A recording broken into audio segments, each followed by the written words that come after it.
হরে কৃষ্ণ বন্ধুরা, আজকে আমরা চলে এসেছি ভগবান জগন্নাথের নতুন এক লীলা কথা নিয়ে, যেটা শ্রবণ করলে আপনারা বুঝতে পারবেন ভগবান তার ভক্তের গর্ব কিভাবে নাশ করেন।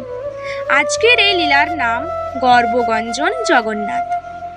এক সময় হায়দ্রাবাদে জগৎ শেঠ নামে একজন অত্যন্ত ধনী ব্যক্তি বাস করতেন। তিনি ছিলেন জগন্নাথ দেবের একজন মহান ভক্ত। একবার তিনি শ্রী জগন্নাথ দেবের দর্শন লাভের জন্য পুরীতে আগমন করলেন। মন্দিরে প্রবেশ করে তিনি একজন পান্ডার কাছে গেলেন তার নামে প্রভুকে ভোগ অর্পণ করার জন্য। তার পক্ষ থেকে ভোগ নিবেদনের জন্য তিনি 1 লক্ষ টাকা দান করতে চাইলেন। তিনি তাই পূজারীকে বললেন, আপনি এমনভাবে ব্যবস্থা করবেন যাতে পুরোপুরি 1 লক্ষ টাকা একদিনে ভোগ নিবেদনের জন্য ব্যয় করা হয়। এইখানে থাকার সময় আমি দেখতে চাই প্রভুর সেবায় যেন দানের সমগ্র অর্থ ব্যয় করা হয়। সেই সময় সবকিছুই ছিল খুব সস্তা। দুধের দাম ছিল মাত্র 4 পয়সা প্রতি লিটার, ঘি ছিল 50 পয়সা প্রতি কেজি। সেই জন্য একদিনে 1 লক্ষ টাকা ব্যয় করা ছিল প্রায় অসম্ভব। পান্ডারা প্রস্তাব দিলেন যে জগৎ শেঠ 1 লক্ষ টাকা তাদের কাছে রাখুন, আর তারা প্রতিদিন তার থেকে ব্যয় করবেন যতক্ষণ না ওই অর্থ শেষ হচ্ছে। কিন্তু জগৎ শেঠ তার এই কথায় অনড় রইলেন যে তিনি উপস্থিত থাকতে থাকতে সমগ্র অর্থ একদিনে ব্যয় করতে হবে। পান্ডাগণ এতে একটু হতবুদ্ধিকর পরিস্থিতির মধ্যে পড়লেন। তারা এরকম একটি দাবিকে প্রভুর প্রতি অত্যন্ত অবমাননাকর বলে মনে করলেন।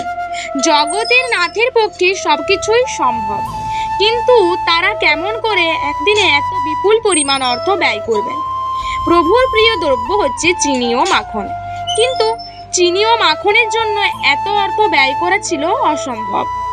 অবশেষে পান্ডারা স্থির করলেন যে তারা শ্রী জগন্নাথ দেবকেই জিজ্ঞাসা করবেন তিনি কি ভোজন করতে অভিলাষ করেন এবং কিভাবে তার ভোগের জন্য এই বিপুল পরিমাণ অর্থ ব্যয় করা যেতে পারে।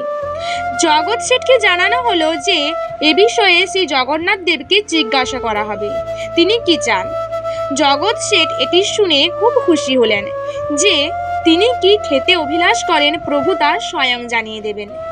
সেই রাত্রে প্রধান পান্ডা মন্দিরে নিদ্রা গেলেন, আর জগন্নাথ দেব তার স্বপ্নে আবির্ভূত হলেন। পান্ডা প্রভুকে জিজ্ঞাসা করলেন, হে প্রভু, কৃপা করে আমাকে বলুন কেমন করে এই অর্থ ব্যয় হবে বলে আপনি ইচ্ছা করেন। কিভাবে আমরা আপনার ভোগের জন্য 1 লক্ষ টাকা ব্যয় করতে পারি। প্রভু উত্তর দিলেন, জগৎ শেঠকে বলো আমাকে একটি পান দিতে। পান্ডা জিজ্ঞাসা করলেন, একটি মাত্র পান? জগৎ শেঠ আমাদেরকে 1 লক্ষ টাকা ব্যয় করতে বলেছেন, আর একটি পানের দাম তো মাত্র কয়েক পয়সা। আমরা একটি পানের জন্য এত অর্থ কিভাবে ব্যয় করতে পারি?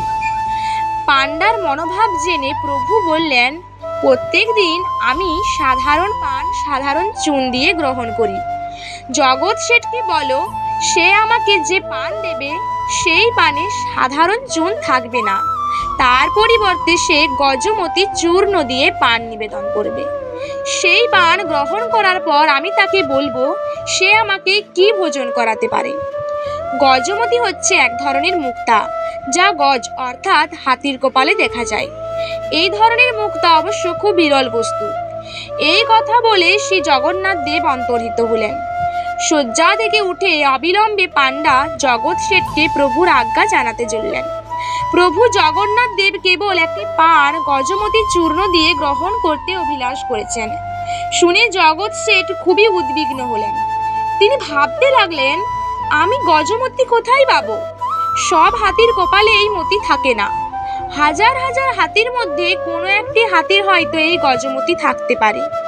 কেমন করে আমি সেই গজমতি পাবো? জগৎ শেঠ তখন বিষয়টি উপলব্ধি করলেন এবং চিন্তা করতে লাগলেন, আমি প্রভুকে ভোজন করাবো বলে খুব গর্ব নিয়ে এখানে এসেছিলাম, কিন্তু আমি তাকে কি নিবেদন করতে পারি? আমি তাকে এমনকি একটি পানও নিবেদন করতে পারছি না। জগৎ শেঠ তখন তার সেই রাজকীয় বেশ ত্যাগ করলেন এবং একটি সাধারণ বস্ত্র পরিধান করলেন।